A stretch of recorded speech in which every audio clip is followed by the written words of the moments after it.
I have been observing and photographing the sky for 30 years now. To get closer to the stars, I've had to distance myself from civilization, just as my astronomer friends do. The traveling this requires has revealed to me the amazing diversity of this unique planet of ours, lost in the immensity of space. I'd like to share with you some of these high places of astronomy.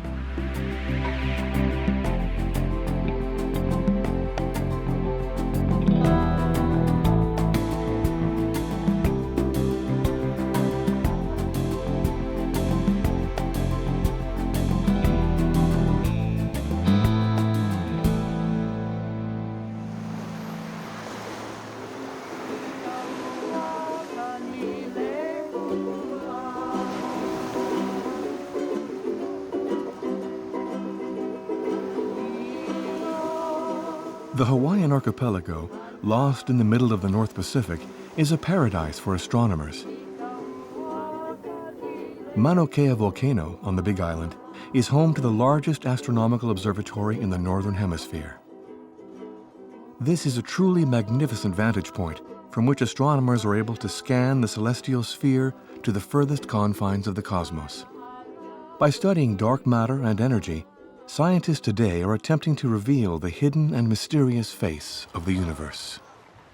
But to begin my trip, I go to meet the very first Hawaiian astronomers, the Napo'eho, those who make the stars sing. Polynesians from the Marquesas Islands first reached the coast of Hawaii 1,500 years ago after a sea voyage of 4,000 kilometers.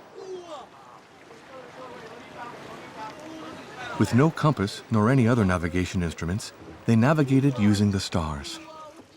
It's a know-how still used by Placido. Originally from Micronesia, he now passes on the maritime traditions of his ancestors to young Hawaiians.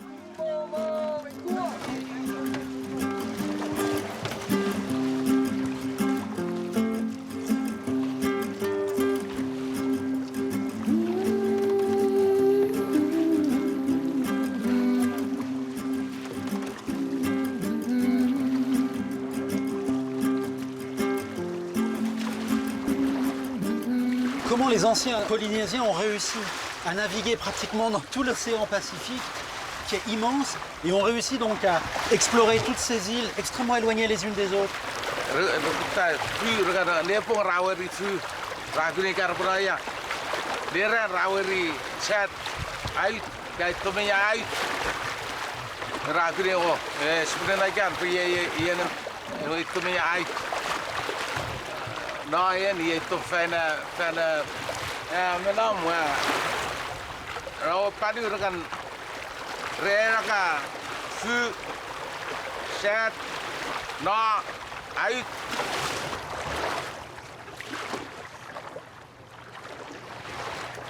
Je peux comprendre comment vous naviguez de nuit avec les étoiles, mais en plein jour, comment vous arriviez à tenir le cap?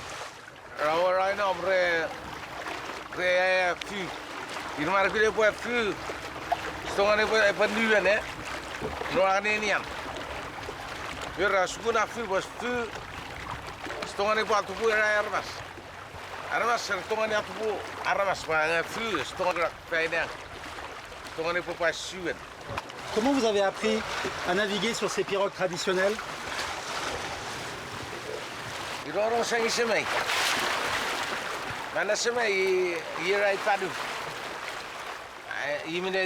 Around Hawaii, the Navigate. Even a school, I put Navigate, I put Saiputan on the top.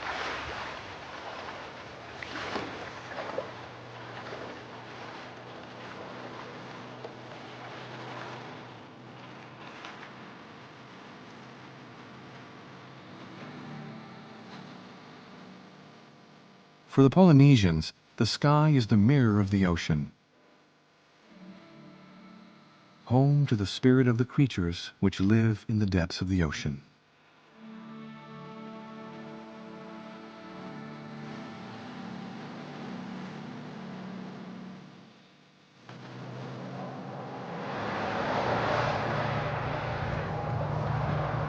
In Hawaii, the spirits also inhabit the mountains and volcanoes of the archipelago.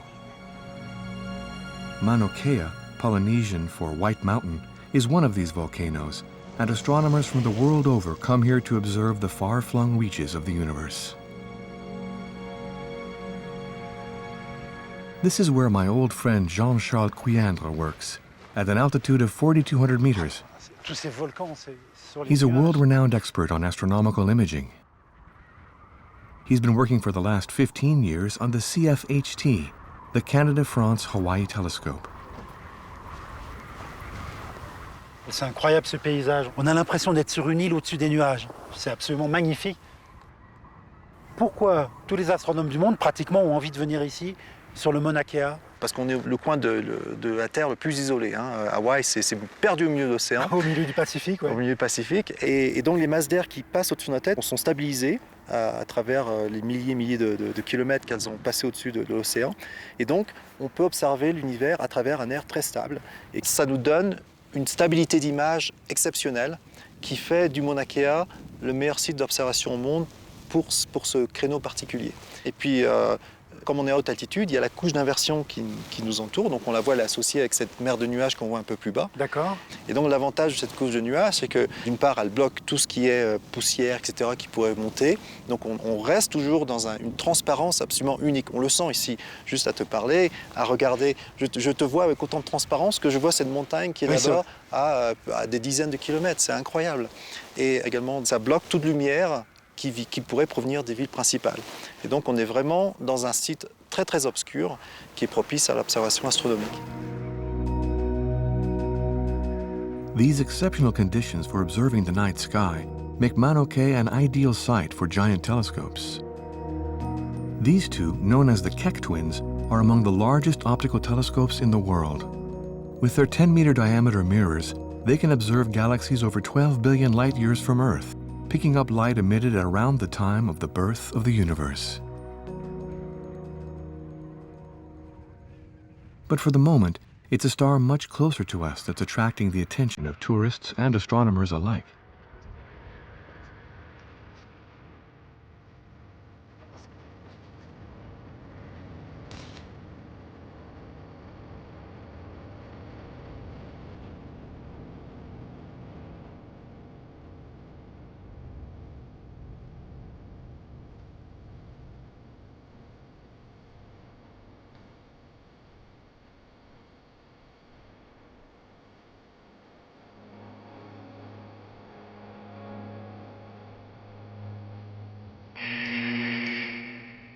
Le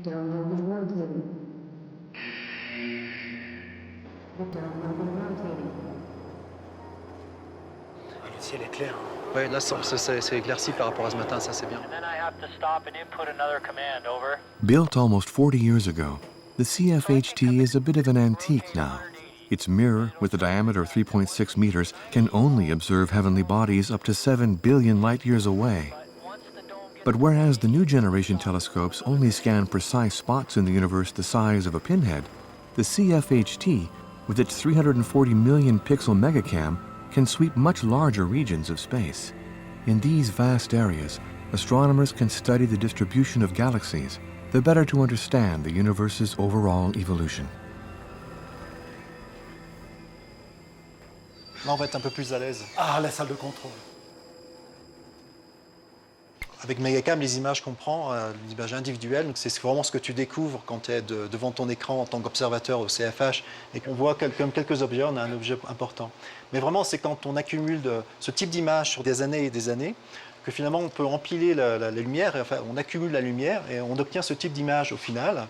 Ah, c'est extraordinaire. On voit c'est bien le même champ, sauf que soudainement la profondeur, c'est-à-dire le nombre d'objets qu'on détecte est bien plus grand. Tu veux dire que vous avez laissé le télescope pointé dans le même coin de ciel, c'est ça? Ça s'est fait au fil des années, mais donc on a dû revisiter de mois en mois, de semaine en semaine, mais au fil des années, le même champ. D'accord. Et ce qui nous a permis d'accumuler une grande série d'images, plus de 1000 images. Et donc on passe de l'image simple qu'on voit sur la gauche au final à quelque chose de beaucoup plus sensible, où on détecte soudainement une vraie tapisserie de galaxies. Ah ouais, c'est incroyable, la différence entre les deux. Si on passe sur l'image couleur avec 3 filtres différents mis ensemble, on a une très très grande sensibilité à la lumière, on voit des objets très très faibles. Hein. C'est l'équivalent de, je pense que ce qu'on voit, c'est l'équivalent de la bougie détectée sur la Lune. C'est comme si vous aviez exposé le ciel pendant des dizaines et des dizaines d'heures, non? C'est ça? Cette image, par exemple, c'est 300 heures accumulées. 300 heures de Au pause. terme de 5 ans, eh oui. Mais ce qui est intéressant de voir, c'est que c'est une projection de l'espace tel qu'on regarde des galaxies très lointaines. Donc si on a des étoiles, que je sais que ce sont des étoiles de notre propre galaxie, qu'on travaille très proche, après on passe sur l'univers proche, c'est une galaxie qui doit être à peu près à 50 ou 100 millions d'années-lumière de distance. D'accord. Puis après on va un peu plus loin, puis on commence à avoir des galaxies un peu plus petites. Ça veut dire qu'elles sont plus lointaines. De manière générale. Et ensuite, on commence à passer sur vraiment les galaxies très lointaines, moitié de l'âge de l'univers, 7 milliards d'années-lumière de distance. Et là, c'est vraiment tous ces petits blobs que vous voyez partout dans la lumière. By observing these so-called deep fields for hundreds of hours, astronomers have discovered a sky saturated with galaxies. Over the universe as a whole, the figures are enough to make your head spin. It is estimated that there are somewhere between 100 and 200 billion. By studying the position of these galaxies and the way they interact with one another, astronomers are trying to determine the architecture of the universe and understand how it formed over 13 billion years ago.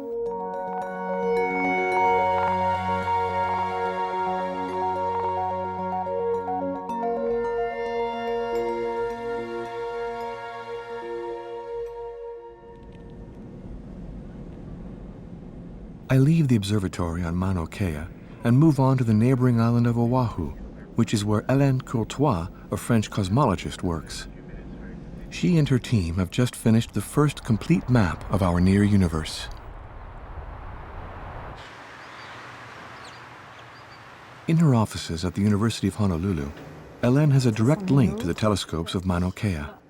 Through her observations, she's able to establish the position one by one of the galaxies found within a few 100 million light-years of our own galaxy, the Milky Way.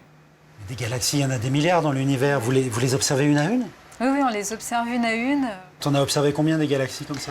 Alors des galaxies, j'en ai observé déjà 16 000, une par une, mais on ne les a pas encore toutes exactement positionnées dans la cartographie. Pour l'instant, on a cartographié à peu près 1%. On aimerait arriver à 2% d'ici quelques années parce qu'on a des observations en stock qu'on n'a pas encore complètement terminé de réduire.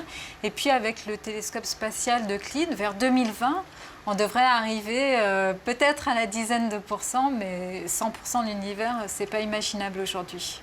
Donc je vais te montrer un exemple. Parce que ça sert à quoi de ces cartes de l'univers qui nous permettent de remonter quand même à la composition de l'univers. Ce qu'il contient, comment il est structuré, comment il s'est formé. Je vais te montrer ce que ça donne, une cartographie. Ça, c'est une carte de tout le ciel. Donc l'hémisphère nord et l'hémisphère sud, on utilise des télescopes dans les deux hémisphères pour cartographier l'univers. Nous, évidemment, on habite sur la planète Terre, tout le monde le sait. On est nous-mêmes dans une galaxie, la Voie lactée. Et donc, nous sommes quelque part au centre de cette image, c'est ça? Mais alors, on serait où par rapport à ces galaxies? Donc on est au centre de l'image juste parce qu'on mesure par rapport à nous et on est près de cet amas de points ici qui est l'amas de la Vierge, un gros amas où il y a plus de 1000 galaxies. Cette projection à 2 dimensions, on peut la déprojeter et chaque galaxie, donc on va voir arriver en premier les galaxies qui sont autour de nous, donc les bleus, et puis les galaxies les plus lointaines, donc par exemple qui vont arriver après sur l'extérieur du cube. Et on se retrouve avec les galaxies rouges les plus lointaines à l'extérieur. Voilà. Et ton univers, il mesure 300 millions d'années-lumière. D'accord. Donc en fait, quand on voit ce genre d'image, ça nous submerge, même nous, il y a trop d'informations. Donc ce qu'on fait en général, c'est qu'on repart plus près de la Voie lactée. On va considérer maintenant sur une image... On s'approche? Voilà, on va faire une cartographie un petit peu plus proche. Et puis on va observer, tu vois des paquets de galaxies en fait. C'est extraordinaire. Mais les galaxies ont toutes un peu tendance à se rassembler comme ça en groupe? Oui, c'est ce qu'on observe. En fait, on observe une structuration, si on peut dire, de l'univers, des groupes de galaxies et des régions plus vides. Donc en fait, les étoiles, c'est la partie lumineuse des galaxies. Et puis en fait, ces galaxies vivent dans des halos qui les entourent, qui sont invisibles, qui sont plus massifs et qui permettent justement à la gravitation comme ça de faire la structure de l'univers.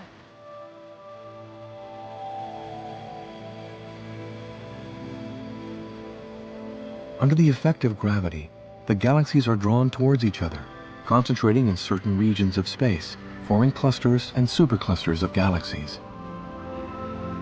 These clusters are arranged in a complex network like a giant cosmic cobweb. But when astronomers add up the mass of all the visible matter in the cosmos, they realize that the force of gravity it generates is not enough to explain the universe's architecture. Some matter appears to be missing, a lot in fact. The problem can be solved by positing an invisible matter with a mass 400 times greater than that of ordinary matter, and therefore capable of giving the universe its structure. Scientists have named it dark matter. What is dark matter? What does it consist of? And how is it distributed? Are the questions that Hélène Courtois has to tackle.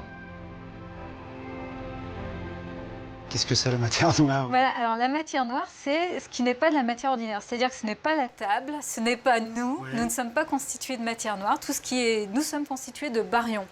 Donc des atomes, Oui. voilà, des neutrons, des protons, ça c'est des baryons.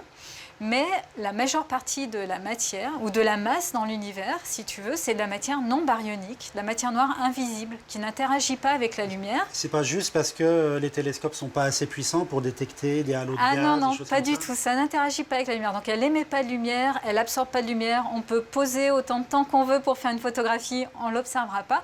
Par contre, on peut l'observer par les mouvements qu'elle induit. On n'a pas besoin de savoir ce que c'est exactement pour chercher où est-ce qu'elle est. On cherche les mouvements des galaxies, comme les marins polynésiens regardaient les débris sur les courants pour essayer de trouver les îles, d'où venaient ces débris. Vous suivez les courants de galaxies? Voilà, c'est ça, on suit les courants de galaxies pour chercher où est la matière noire. Donc on fait une cartographie de ce qui est visible et ça nous permet, comme c'est une cartographie dynamique, ça nous permet de remonter à ce qui n'est pas visible. Petit à petit, par déduction, on a compris qu'il y avait des concentrations de matière noire dans certaines régions de l'univers. On habite ici, Ouais. la Voie lactée, donc on a un mouvement vers l'amas de la Vierge. Donc oui, ça, c'est quelque très chose massif. voilà, qu'on connaît bien Oui. parce que c'est un amas de galaxies qui est assez proche de nous. Mais en fait, tout notre entourage, et puis nous-mêmes, va dans une direction à une vitesse faramineuse, à 630 km par C'est seconde. une vitesse énorme. Voilà. Et on va où? On à va cette où? vitesse On va dans la direction Dans le qu'on a appelée la direction du grand attracteur. Donc c'est une région qui était un petit peu mystérieuse depuis 20 ans parce qu'elle attire énormément. Et quand on compte le nombre de galaxies qu'il y a dans cette région, ça ne suffit pas pour nous attirer à cette vitesse-là. Donc petit à petit, par déduction, on a compris qu'il y avait des concentrations de matière noire dans certaines régions de l'univers. Ça veut dire que la Voie lactée va un jour tomber vers ce grand attracteur? Alors on ne va pas tomber vers ce groupe de galaxies parce qu'en même temps joue l'expansion de l'univers.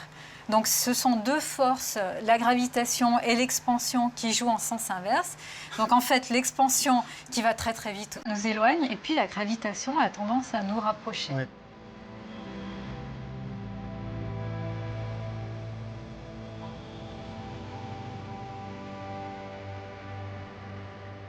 Thanks to the work done by Edwin Hubble 80 years ago, we know that ever since its birth, the universe has been expanding, pulling with it the galaxies, which are all moving away from each other.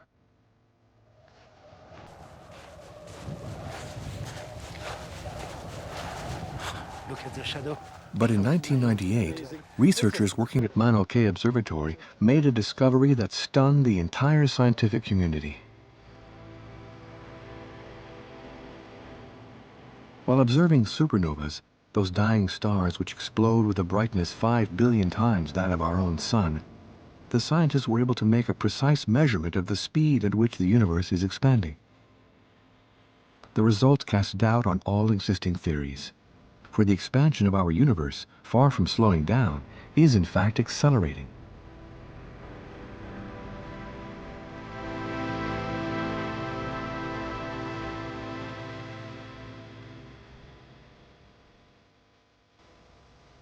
John Tonry was part of the team of astronomers who, in 2011, were awarded the Nobel Prize for Physics for this groundbreaking discovery. We had been starting from the idea that there's a Big Bang that started the universe, and everything was thrown outwards. Now, if there were no gravity in the universe, everything would just fly outwards, and the things moving rapidly would move rapidly, and the things moving slowly would move slowly. But because there's mutual gravitation of everything, we expected that the universe would fly outwards and slow down. And we didn't know how much gravity there was. We didn't know how much mass there was in the universe. So we thought that it was possible that the universe would expand outwards, come to rest, and then the mutual gravity would pull it back together again. That was possible. Alternatively, we thought maybe there was so little gravity that it would expand outwards and slow down but keep on going forever. What we absolutely didn't expect was that it would expand outwards and then go faster and faster. It's been accelerating in the meantime. It's expanding faster. And we expected that gravity would be slowing things down. This made no sense. What was going on? Do you have a hypothesis to explain this incredible acceleration of the universe's expansion? We have a theory that we call dark energy. And dark energy doesn't mean dark, no light, pas de lumière. Dark energy means we're confused. It's mysterious. We don't understand. We don't really know, Serge. Albert Einstein anticipated this in his general theory of relativity, but as soon as we learned that the universe was expanding from observations, everybody said, no, no, no, bad idea. It's possible, it's allowed. That's probably not what's going on. And so it sat in the background for 80 years as a possibility, but nah, nobody believed it. In the meantime, quantum mechanics came along and said, you know, it's actually possible for nothingness, what we call the vacuum, but I mean nothingness, to actually create such a weird acceleration. It's a tension of the vacuum and it pulls itself apart spontaneously. But if that were true, quantum mechanics would say the universe would have vanished in an instant and never have existed at all. And so there was no explanation at all from that side. And so nobody believed it. General relativity said possible, doesn't exist. Quantum mechanics said possible, would explode the universe instantly. So no solution and nobody believed that it was there. Are you saying we need a new Einstein? Another Einstein would always be a good thing. And the children who are 10 years old and 12 years old right now, who are future Einstein, should be paying attention and studying very hard. Today, in their attempts to explain the architecture of the universe, astronomers have two theories at their disposal, both of which have been around for a century or so without ever having been able to get along well together. In fact, they present us with two images of reality that are so profoundly different as to be resolutely antagonistic to each other. Einstein's general theory of relativity explains the structure of the universe on a grand scale. It's a theory of space and time. Quantum mechanics, on the other hand, only operates at the scale of the unimaginably small, at the level of elementary particles. For decades now, physicists have been trying to reconcile the two theories, or even better, find a new theory which would replace both. So, while we wait for a new Einstein to come along, we go on making ever bigger telescopes, continually pushing at the limits of what we can observe. John, you use a giant telescope, and in the coming years you'll be observing the universe with even bigger and bigger telescopes. Will this research have an end? Will you finish one day by reaching the edge of the universe? Does the universe have a limit? Every 15 billion years, the universe will get bigger by 3 times. Now this means that it's just going to get bigger and darker, stars will die out, there will be no rebirth, as far as we know, and that will be the end. Our sun is good for another 5 billion years and then it will die. Other stars will live for longer. All the galaxies that we see in the universe right now, many of them will just fade away. We won't see them anymore because of the accelerating universe. And it's kind of a sad and cold end to the universe, but that's what we think is going to happen. You're telling me that the universe is both eternal and infinite, but that it will fade away into total darkness? As far as we know, it's infinite. In size and in time, everything will just fade away.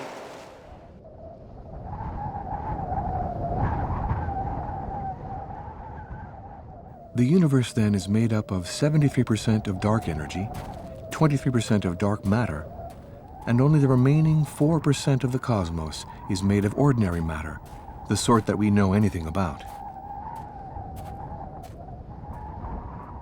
For a century now, Astronomers have used Einstein's theories to describe the observable universe and establish its history. But it's a model that works despite 96% of what exists remaining unknown and unexplained. For the moment, no theory can do better. Yet somehow, doesn't all this mystery simply add to the fascination the sky has for us? Que aloha